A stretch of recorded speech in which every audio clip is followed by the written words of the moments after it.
White women, show up for your sisters of color. Straight women, show up for your sisters of LGBTQ plus women. Show up.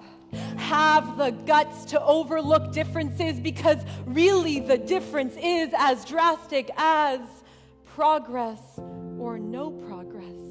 My name is Aija Mayrock. I am a poet and an author, and this is my story in 4 poems. Chapter 1. Bullying. Bullied and brutalized for my stutter and lisp, for years I did not speak. One day I untaped my own wicked tongue. Letting words climb the rungs of my vocal cords, I began to tell my story, and I watched in awe as they said to me, "You are not who we thought you'd be." So I was bullied from the time I was 8 until I was 16. I used to have a lisp and a stutter, and so the bullying began with the way I spoke. And then because I was bullied for the way I spoke, I didn't speak up for myself. I didn't know how to ask for help at the time. I didn't know how to talk about it. And because of that, I wound up struggling with my mental health because I didn't really tell anyone for years that I was going through this. I started doing my research on bullying, and I started seeing that there were so many people around the world that were dealing with the same thing, and so many young people that had taken their life because of it. And I was so angry, and I was so heartbroken, and I didn't know what to do. And I just started writing. And I wrote my first book, The Survival Guide to Bullying, about my experience being bullied and overcoming it. And that for me was untaping my own wicked tongue. Chapter 2. Healing.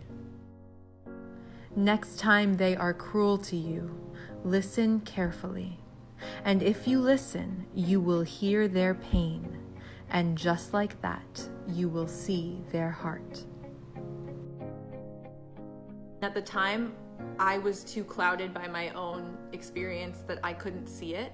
But as an adult, looking back and writing into those memories and those feelings, I saw their pain, and I kind of almost felt it too. I was like, oh, I know that what you said to me and what you did to me came from your own pain, and that's the only reason why you were that cruel. And so I thought that was a really important poem to write, because so often it's so easy to pass off people as just being mean or bad, but I think in my particular experience, those people were hurt too. Chapter 3. Speaking out.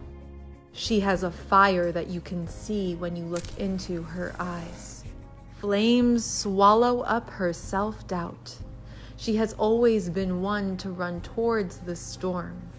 Nothing scares her more than turning down a challenge. Nothing scares her more than taping down her wicked tongue. A lot of the poems in my book, Dear Girl, have to do with my own personal journey to find my power, to be in touch with my inner flame. So for me, when I started writing poetry, I heard it in my head. And usually when I'm really inspired, I hear like one phrase and I write it down, and then everything comes out. And so for me, it has always been interconnected. Even though I was very afraid to perform for years, I was always performing like just me in my mirror. Dear everyone, this moment is a movement. For every girl out there to reclaim her place, win every race. For everyone out there, listen in. The system is in demolition. One of the first experiences I had, I performed in front of a group of like 150 3rd through 5th grade students, and I performed this poem around bullying. And they all got up and they started walking towards me, and then they all wanted to take the mic and share their story. And it was just this unbelievable moment where I realized that vulnerability breeds vulnerability, and suddenly there was this dialogue happening within this school that was having issues with bullying.